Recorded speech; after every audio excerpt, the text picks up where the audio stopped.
Приветствую вас, друзья. Есть ли жизнь без русских денег? Абхазия поставила эксперимент на своем народе и погрузилась в темноту.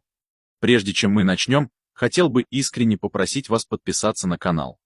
Своей подпиской вы помогаете развитию канала. Дай миллиард. В режиме сокращения дотаций из России гордая Абхазия продержалась месяц. Москве оказалось достаточно лишь ослабить поддержку республики, урезать денежную помощь. И это тут же заставило абхазские власти признаться народу во многих неприятных вещах.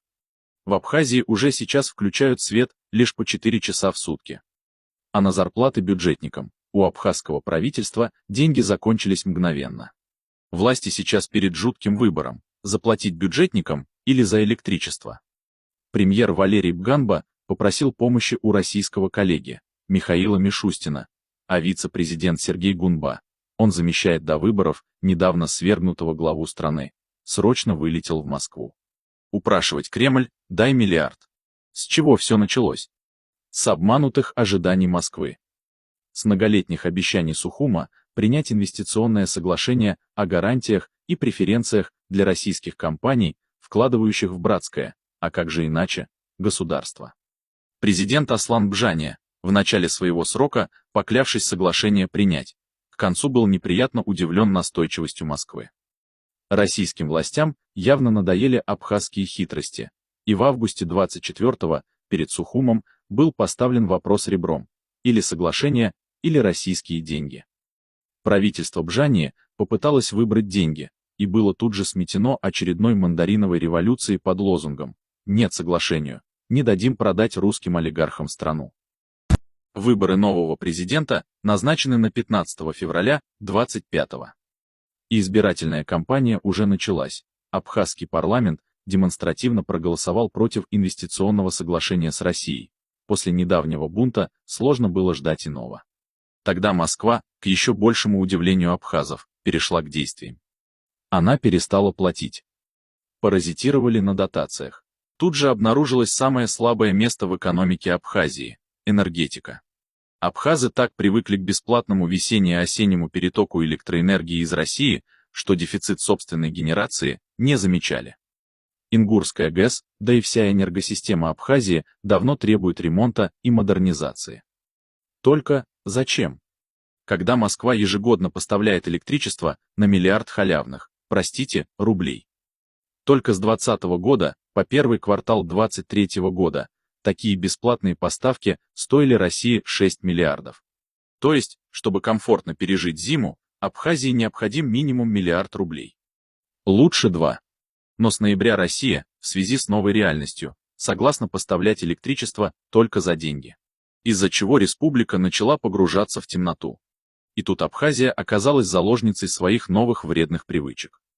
Так как полстраны занимается майнингом, и по подсчетам экспертов, 45% всего энергопотребления уходит на добычу криптовалюты, то как тут теперь поднимешь энергосистему?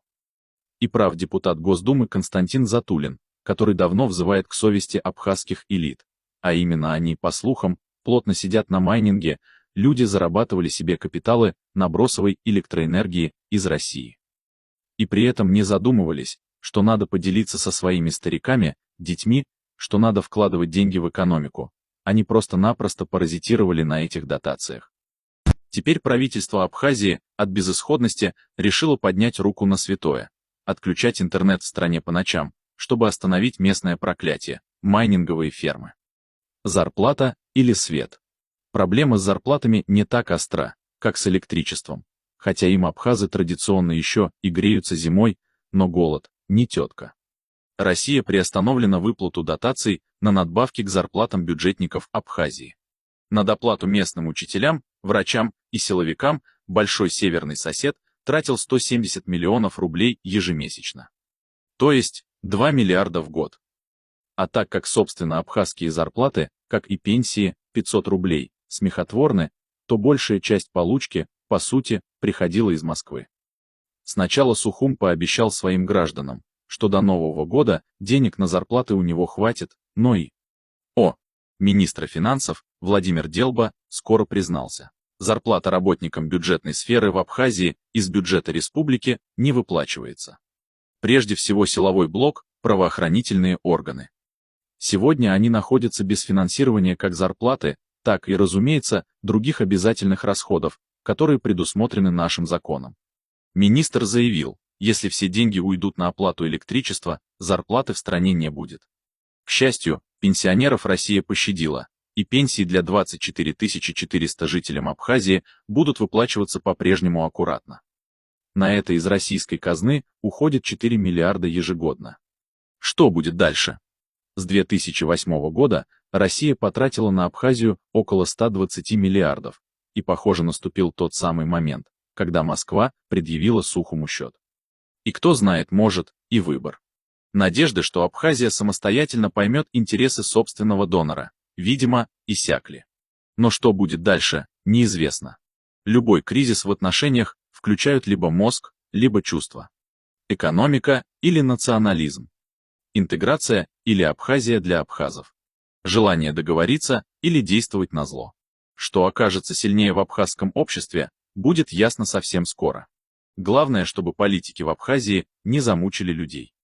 Укрепление союзнических отношений с Россией является приоритетным для руководства Абхазии, заявил исполняющий обязанности президента республики Бадра Гунба в поздравлении российскому лидеру Владимиру Путину по случаю Дня Конституции России. Укрепление прочных союзнических отношений с Россией является приоритетным направлением деятельности руководства Абхазии, приводит текст поздравления пресс-службы Гунбы. Он поблагодарил Путина за помощь и поддержку, которую оказывает Россия Абхазии, и за обеспечение безопасности республики от внешних угроз. Выражаю вам искреннюю благодарность за помощь и поддержку, которую оказывает Российская Федерация нашей стране, за обеспечение безопасности Республики Абхазия от внешних угроз, отмечается в поздравлении. Гунба выразил уверенность, что отношения Абхазии и России, основанные на дружбе и взаимоуважении, будут и в дальнейшем развиваться во благо наших народов. Исполняющий обязанности президента Абхазии пожелал президенту России и всем россиянам мира, благополучия и процветания. Надежда на пересмотр Абхазии соглашения с Россией. Отказ Абхазии ратифицировать соглашение об инвестициях с Россией не приведет к ухудшению отношений, заявила депутат Госдумы Светлана Журова в интервью ленте.ру. Возможно, когда пройдут выборы президента, соглашение еще раз проанализируют, пересмотрят. В любом случае, будем думать, как дальше выстраивать взаимоотношения, сказала она. Политик добавила, что среди проживающих в Абхазии много людей с российскими паспортами. Она также отметила, что у России есть аналогичное соглашение с другими странами, и это взаимовыгодное сотрудничество. Противостояние власти и оппозиции в Абхазии началось из-за соглашения с Россией об инвестициях, которое предусматривает строительство апартаментов в республике. Сторонники оппозиции считают, что его реализация приведет к подорожанию жилья, а также к рискам для малого и среднего бизнеса. В ноябре парламент должен был ратифицировать документ, но отложил из-за начавшихся протестов. Сторонники оппозиции захватили комплекс правительственных зданий в Сухуме, в том числе и администрацию президента, и потребовали отставки президента. Глава государства согласился уйти в отставку, после этого сторонники оппозиции покинули захваченные здания. Официальный представитель МИД Мария Захарова заявила, что Москва приняла к сведению договоренности между правительством и оппозицией в Абхазии и будет внимательно следить за развитием ситуации в стране. Протесты в Абхазии не направлены против России. Протесты в Абхазии направлены не против народа России, не против российского государства, а против олигархических структур, которые способны скупить всю Абхазию, заявил РИА Новости первый зампред Комитета Госдумы по обороне Алексей Журавлев, партия Родина. Надо понимать, что протесты абхазов направлены не против народа России, не против российского государства, а против олигархических структур, которые способны на корню скупить всю Абхазию, сказал Журавлев. Россия приняла к сведению. В Москве приняли к сведению договоренности между правительством и оппозицией в Абхазии, заявила официальный представитель МИД РФ Мария Захарова. Мы продолжаем внимательно следить за развитием ситуации в Абхазии. Она является одним из наших ближайших союзников и партнеров, сказала Захарова на брифинге. В Москве приняли к сведению договоренности между абхазскими властями и оппозицией, которые позволили не допустить дальнейшей эскалации напряженности. Важно, чтобы были созданы необходимые условия для проведения досрочных президентских выборов в Абхазии, которые, как мы понимаем, должны состояться до 19 февраля 2025 года. Именно абхазскому народу предстоит выбирать главу государства, который смог бы обеспечить безопасное, стабильное, поступательное развитие республики, добавила она.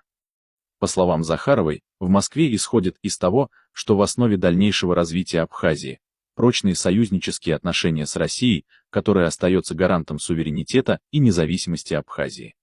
Осталось без электричества. Вся Абхазия осталась без электричества после остановки работы Ингурской ГЭС, сообщили РИА Новости в Черноморэнерго. В связи с критическим уровнем воды в водохранилище и недостаточным притоком воды Ингурская гидроэлектростанция была вынуждена произвести аварийную остановку. В целях обеспечения стабильной работы энергоснабжения готовится новый график подачи электроэнергии, говорится в заявлении. Как уточнили в компании, днем свет в республике будут подавать 2 раза по 1 часу 24 минуты. Ночной режим энергосбережения остается без изменений, с 21 часа ровно до 7:00. Ранее в пресс-службе правительства республики сообщили, что переток электричества из России оплачен до 13 декабря, ведутся переговоры по оплате до вторника, 17 декабря.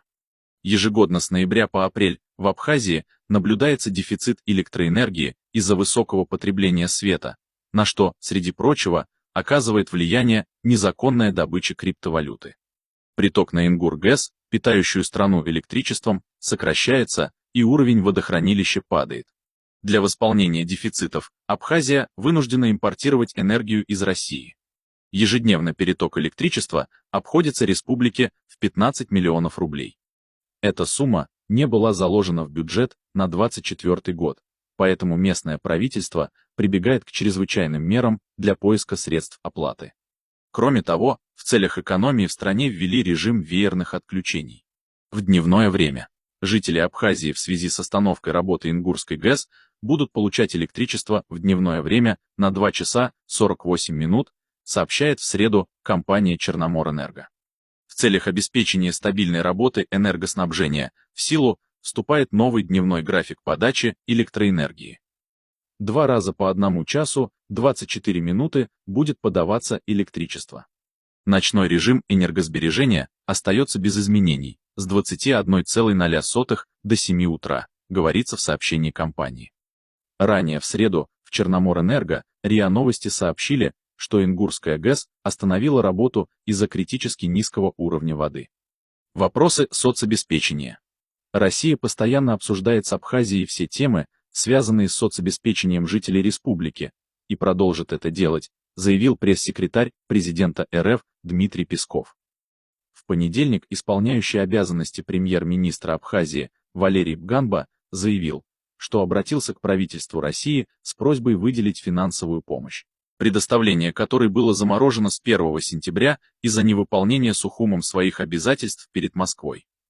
Как тема вот этого документа, который был подготовлен, и реакция абхазского парламента на этот документ, так и все другие темы, связанные с социальным обеспечением людей в Абхазии, с продолжением нашей помощи. Это все вопросы, которые постоянно мы обсуждаем с нашими абхазскими друзьями. Мы продолжим это обсуждение, сказал Песков журналистам, отвечая на вопрос о том, как Россия будет реагировать на просьбу Бганбы.